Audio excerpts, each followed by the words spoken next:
नमस्कार। कैंपेन ख़त्म हुआ।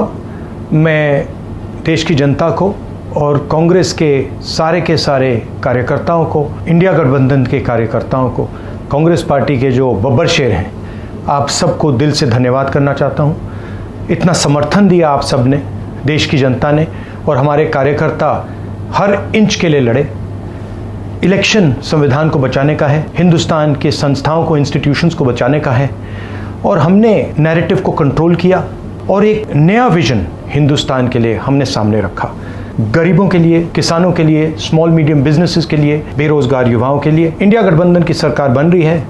इंटेलेक्चुअल्स ने, थॉट लीडर्स ने प्रधानमंत्री को कहा था कि मेरे साथ डिबेट करें, मगर वो डिबेट नहीं कर पाए, और अब तो डिबेट पॉसिबल है ही नहीं क्योंकि वो मौन व्रत पे चले गए हैं। पोलिंग डे आ रहा है और मैं इंडिया गठबंधन के सारे बब्बर शेर कार्यकर्ताओं से कहना चाहता हूं, लास्ट मिनट तक आप पोलिंग बूथ पे रहिए। लास्ट मिनट तक आपकी आंख पोलिंग बूथ पर, ईवीएम मशीन पर होनी चाहिए। बहुत बहुत धन्यवाद। नरेंद्र मोदी जी डिबेट से क्यों डरते हैं? क्योंकि वो सच का सामना नहीं करना चाहते। पूरा उनका झूठ का गुब्बारा है। वो बीजेपी और बीजेपी के लोग मन मर्जी से चलते हैं, अपनी मर्जी से चलते हैं, और उनको लगता है कि डिस्कशन की कोई जरूरत नहीं है क्योंकि वो सब कुछ जानते हैं। डेमोक्रेसी में जितना डिस्कशन होगा, जितने विचार एक दूसरे को हम सुनेंगे और एक दूसरे पे भरोसा करेंगे, उतना हमारा लोकतंत्र मजबूत होगा। ये बीजेपी के लोगों ने न केवल हमारी जान को खतरा पैदा किया है, बल्कि लोकतंत्र को भी और संविधान को भी खतरा पैदा किया। मैं तैयार हूं कहीं भी, किसी टाइम भी नरेंद्र मोदी डिबेट करें मेरे साथ। आपको क्या लगता है नरेंद्र मोदी डिबेट करने आएंगे? नहीं आ सकते हैं, क्योंकि मैं आपको बताता हूं क्या होगा। पहला सवाल मैं उनसे पूछूंगा, नरेंद्र मोदी जी, ये अदानी जी जो है, इनका आपके साथ क्या रिश्ता है? आपने ये जो इलेक्टोरल बॉन्ड्स का धंधा जो चलाया है, हफ्तेबाजी जो की है, तो ये इलेक्टोरल बॉन्ड्स मुझे समझा दो। डिबेट वहीं खत्म हो जाएगी। फिर मैं पूछूंगा, ये जो काले कानून आप लाए, जिसके कारण आपके सारे कैंडिडेट्स घेरे जा रहे हैं, पंजाब में, हरियाणा में, महाराष्ट्र में, हिमाचल का जो सेब आपने किसानों से छीन कर अदानी को दिया, इसके बारे में आप समझाइए। फिर उसके बाद मैं कहूंगा, जब कोरोना में लोग मर रहे थे, गंगा में लाशों के ढेर पड़े थे, आपने देश को थाली बजाने के लिए क्यों कहा? मोबाइल फोन चलाने के लिए क्यों कहा? उसके बाद मैं पूछूंगा, मोदी जी एक बात बताइए, आपने वो जो शी जिनपिंग है उसको झूले पे झुलाया, उसको आपने समोसा खिलाया, और वो हिंदुस्तान की दिल्ली जितनी जमीन उठा के ले गया, उसकी आर्मी आज तक उसमें बैठी हुई है, ये आपने क्या किया? उसके बाद मैं पूछूंगा, अग्निवीर स्कीम जो आप लाए, ये मुझे बताइए, आप अग्निवीर स्कीम क्यों लाए? 2 तरीके के शहीद आपने क्यों बनाए? गैस सिलेंडर का दाम के बारे में बताइए, महंगाई के बारे में बताइए, बेरोजगारी के बारे में बताइए। तो नरेंद्र मोदी डिबेट नहीं कर सकते हैं। देश का बेटा हूं, आपका भाई हूं।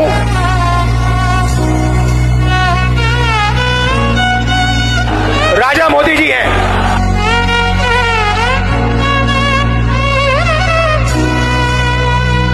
मैं देश का बेटा हूं, आपका भाई हूं।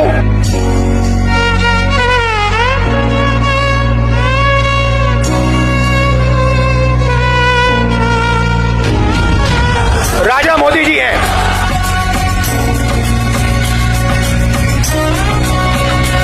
मैं देश का बेटा हूं, आपका भाई हूं।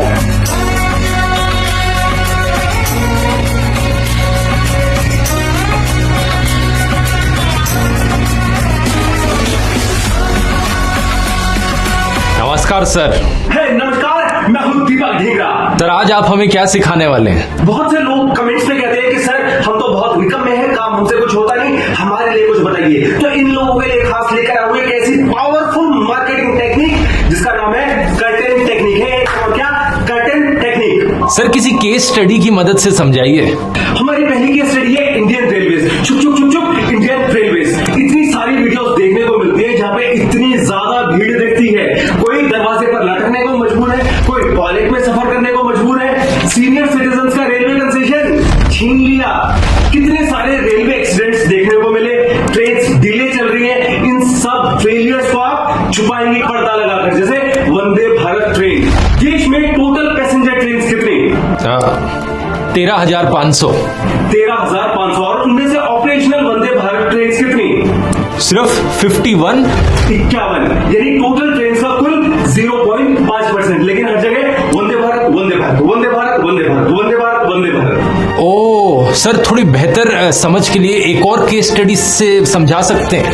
दूसरी केस स्टडी है इंडियन इकोनॉमी यानी भारतीय अर्थव्यवस्था। सरकार ने खुद बताया कि देश में 81 करोड़ लोग मुफ्त अनाज लेने को मजबूर हैं। चारों तरफ बेरोजगारी दिख रही है, लेकिन सरकार क्या करती है? पर्दा लगाती है, जीडीपी ग्रोथ का पर्दा। कुछ अमीर लोग अमीर होते जा रहे हैं, उनकी अमीरी से आपने देश की गरीबी पर पर्दा लगा दिया। जैसे गौतम अडानी 2014 से 2023 तक इनकी दौलत 12 गुना हो गई।